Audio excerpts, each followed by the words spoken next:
You have got it wrong because you took this hadith of Umar radhiallahu anh according to your own understanding. But rather what you should have done was looked at the most reliable sharh explanation of Sahih al-Bukhari, Fath al-Bari by Ibn Hajar rahimahullah, in which under this he clearly says that Umar radhiallahu anh was referring to bid'ah hasana. You quoted Ibn Hajar rahimahullah to justify bid'ah done by Hazrat Umar ibn al-Khattab, whilst we say no. Hazrat Umar ibn al-Khattab radiyallahu anh, he never did any bid'ah, maybe good or maybe bad. Yes? Now, when you use Ibn Hajar, he does not support your view, my friend. You've only chosen certain things of what he says, but not all of it. Now, to know bid'ah hasana, you need to know the basics of the Arabic language. Now, I'm not here to teach you the Arabic language. I'm just saying to you that you need to know at least. Now, the word bid'ah, yes, I've got a book here called The Devil's Deception by Imam Ibn al-Jawzi. He says that bid'ah is defined as a practice that was not known originally, but later innovated. Bid'ah mostly contradicts Sharia because it implies that it is deficient and is in need of addition or subtraction. What does Imam Ibn al-Jawzi say over here? He says that the definition of bid'ah is a new practice that was not there in the Prophet sallallahu alaihi wasallam's time. But one second, the hadith that you quoted of Umar ibn al-Khattab saying, what a good bid'ah, bid'ah hasana. Why is it that two hadiths forward?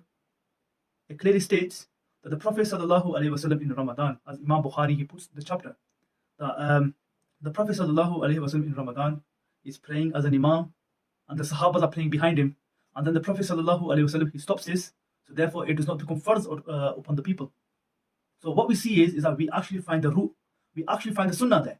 Now when it comes to Hazrat Umar, it is your fault, it is your issue now that you misunderstood this hadith. Yes, because Ibn al-Qayyim, he says over here in the same book, he says that Umar did what he did because prayer in congregation is prescribed by the Sharia.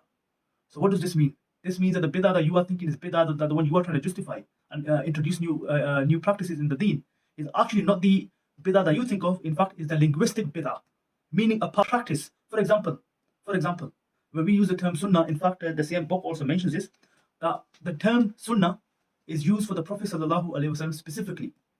But if we were to use this in a linguistic sense, this means path, meaning my path, your path, his path, her path, meaning your sunnah, my sunnah, his sunnah, her sunnah. Yes? So this is in the linguistic sense. So it is your issue, my friend, not my issue. Also, in the same book he mentions, it becomes clear what we have mentioned, that the people of sunnah are the ones who follow, and the people of bid'ah are those who come up with things that was not there before and has no basis. So what you are saying, Hazrat Umar ibn al-Khattab, when he introduced the Tarawih Jama'ah, it had no basis, when the basis is in Bukhari, which is, you will see on the screen.